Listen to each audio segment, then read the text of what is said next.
Hello, welcome back to the third part in our Lehman Rust build. When we left this model off, I'd say we did a pretty good job. It was damaged, it was a little bit chipped, but it still looked pretty clean. And if you like your model that way, you can just keep it the way it is.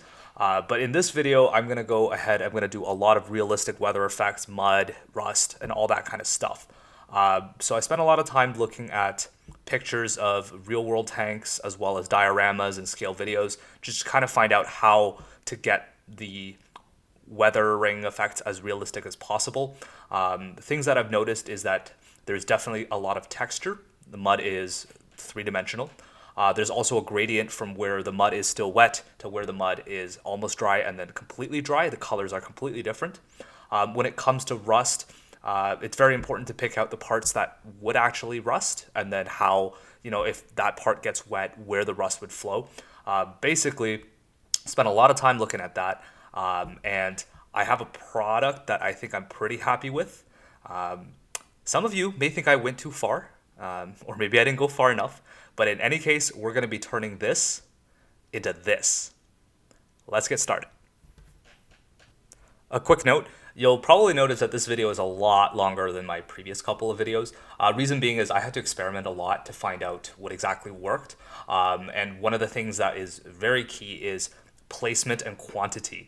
So where exactly the rust and the mud goes and how it how much to use was very, very important. I think the best way to show that is to just shut up and let you guys watch my process. I will include timestamps in the comments below if you want guys to skip ahead to different parts. I'll show step by step on all the different paints that I used. So step one, we're going to be working on the engine hatch located on the back of the tank chassis. The product I have here is the weathering pencils from AK Interactive. Specifically, this set is the rust and streaking effect set. So these are acrylic pencils, and we're going to be using them to apply this kind of wet, fuel or oil leak effect there. And you can see that when it dries, it leaves like a really realistic water stain mark. Okay, so what you want to do with the pencil is get the tip of it wet, and then just start drying at the bottom edges of the ventilator or the hatch there. And when you add water, it melts, I guess, the pencil, and it allows you to streak it downwards. And then you can go back with a paintbrush and add a bit more water and just let it pool naturally. And when it dries, it'll look like a realistic stain mark.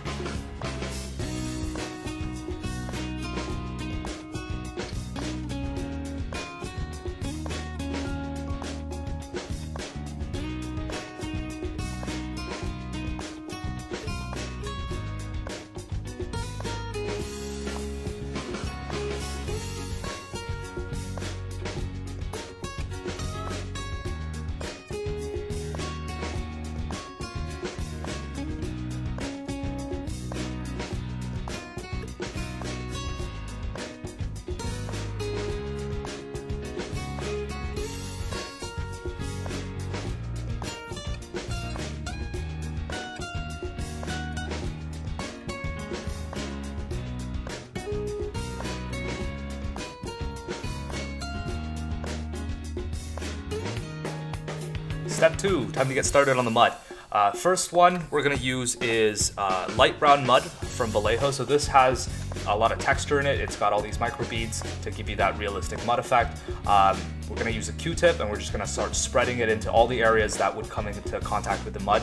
Starting with the bottom of the tank, this is where you want to put it on the thickest. So you can see that I'm spreading it out pretty generously. We're going to apply it to the bottom side of the track as well, and we're just going to place it kind of randomly, make it look not artificial. And as we move up the side of the tank, you want to use less and less, and then at the very top you just want to put very little dabs on it. You'll notice that this color is quite light, and that's actually pretty good because when we cover it up, it'll darken it a little bit. But if you look at the previous pictures that I showed at the beginning of the video on the real tanks, when the mud is dry, it is about this kind of sandy color.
Step 3, it's time to darken up that mud and make it look wet.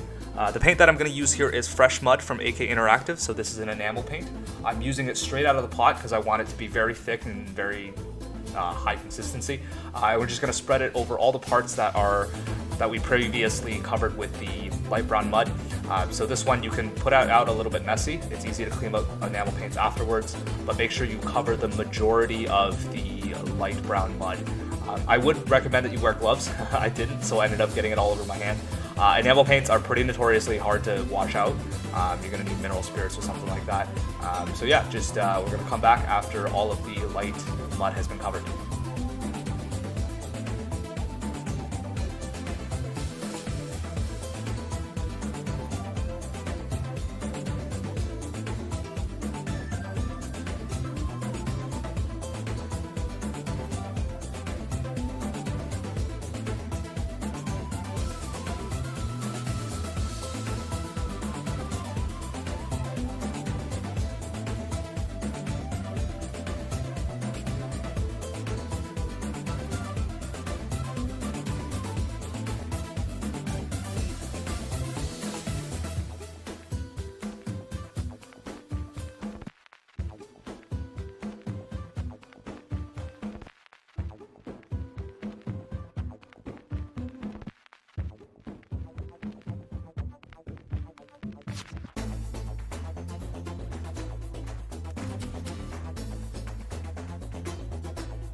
Okay, step 4. We're gonna start cleaning up the mud a little bit. So using a Q-tip, we're going to keep the Q-tip dry and start pulling the mud out of places that we put too much on. We could also be kind of rough with the Q-tip just to make more organic looking streaks. You don't want everything to look artificial. You want to pull out more of the fresh mud paint from the top of the tank because obviously, there's less mud the higher up you go. After you kind of pulled out the excess paint, use a different Q-tip and soak it in a bit of mineral spirits and just start dabbing it into different places just randomly kind of in the mud. And what that will do is kind of naturally thin down the paints and make it streak a little bit. And then you can also, streak it downwards from the top to make it look like, the mud is flowing downwards. You want to pay special attention to transitions, so transitioning between the mud and the bare tank metal. Just mix it up a little bit. Some of them keep them like kind of rough. We're just like, leave the paintbrush marks on. Some of them you want to water down a little bit. Just keep the variation and it'll look more natural that way.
You can see here that I kind of screwed up the second tread.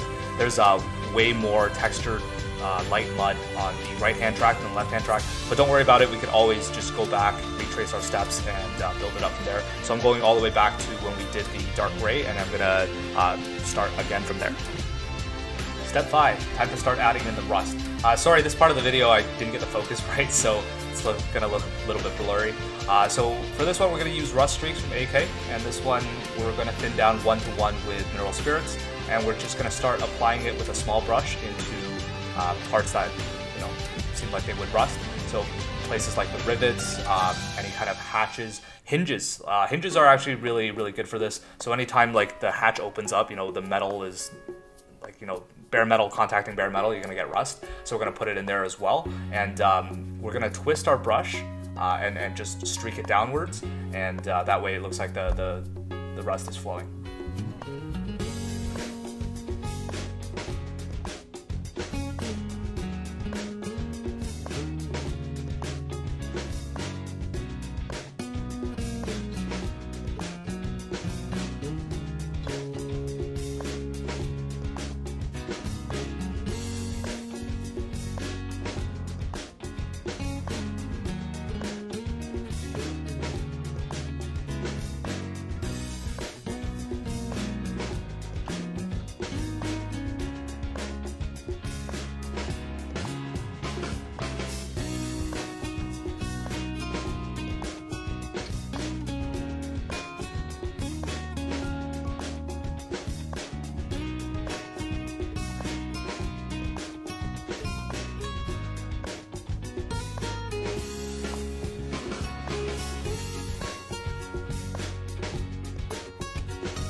Step 6, we're gonna make the rust streaks look a bit more natural.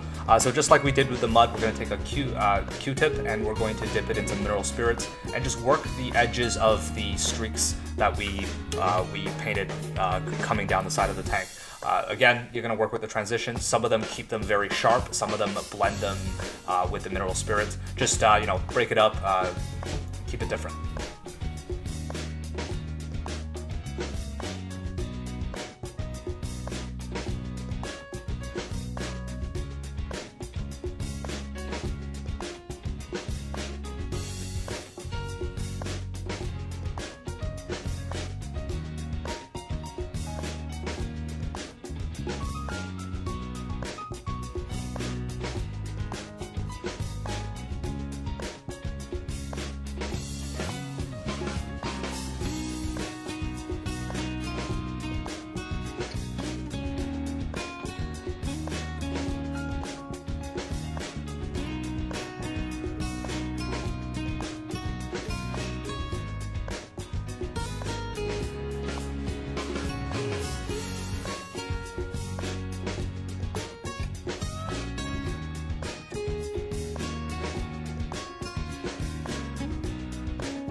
Step 7, time to add in some rust on the rivets.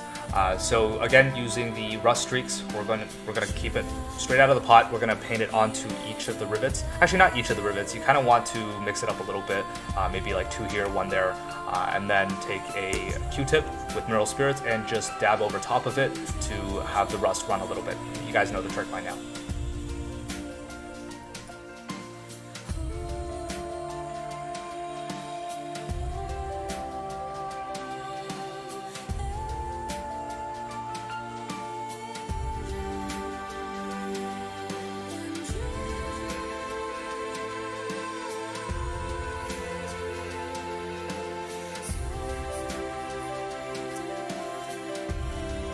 Step 8, we're going to add some rust deposits onto our tank.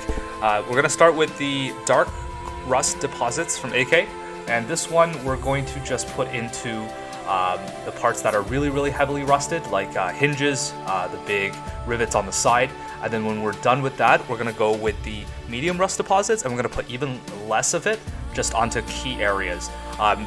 Once these paints dry, the color is a lot lighter than they appear in the bottle, so you really want to be sparing with this, otherwise the whole tank will look unnatural.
Step 8, it's time to play around with some pigments.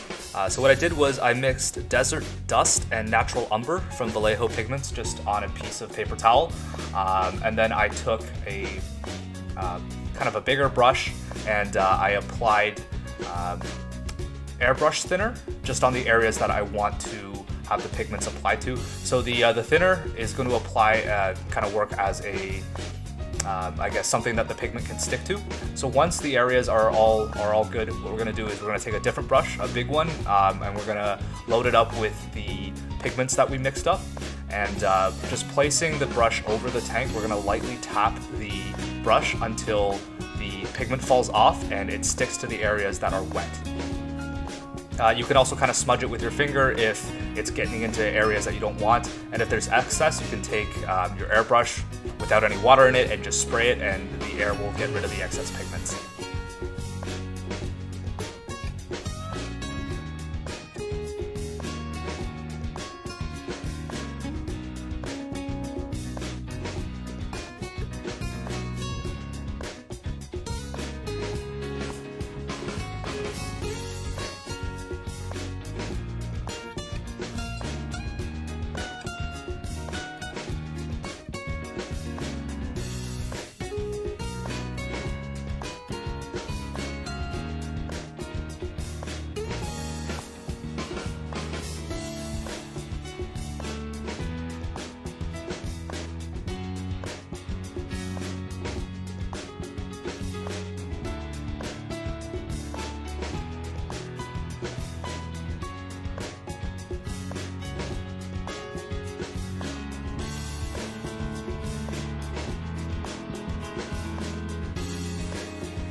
Step 10, it's time to add some weathering effects to the engine at the back, or rather the exhaust pipes. And we're going to do the same thing we did previously with the pigments, but this time we are going to use Burnt Sienna from Vallejo, and we're going to apply it over the engine cover, the pipes, and also along the bottom, the dark gray parts.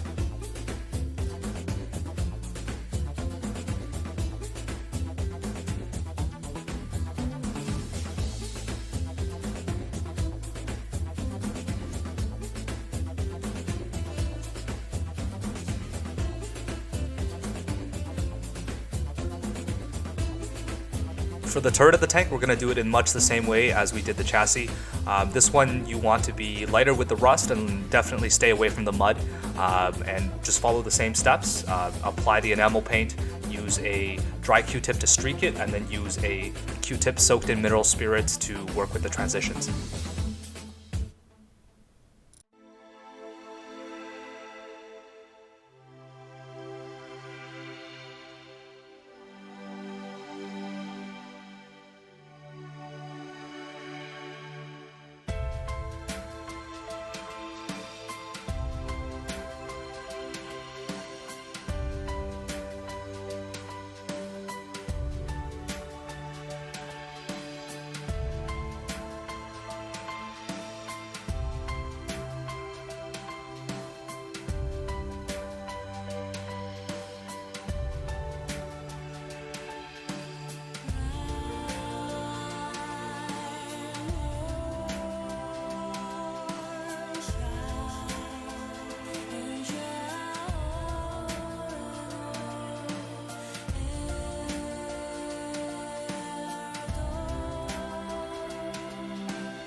For the turret of the tank, we're going to do it in much the same way as we did the chassis. This one you want to be lighter with the rust and definitely stay away from the mud, and just follow the same steps. Apply the enamel paint, use a dry Q-tip to streak it, and then use a Q-tip soaked in mineral spirits to work with the transitions.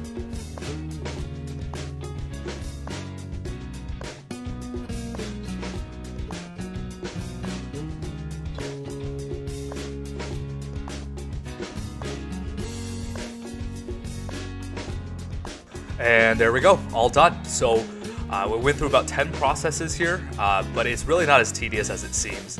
I think from when I started to now, it took about 4 hours, and a lot of that time was waiting for the different layers to dry. So if you guys want to see a similar mud effect and rust effects on your vehicles, just go through the video and follow the steps.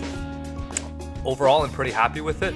It looks pretty realistic to me. It matches up with the pictures that I looked at online. So we're gonna leave it here. And honestly, I had a lot of fun with it, and I think you guys will as well. As always, I wanna thank our sponsors on Patreon, Callum O'Malley, Dan Murray, Dave Vino, Eve Coos, Mike Story, and Artemage84.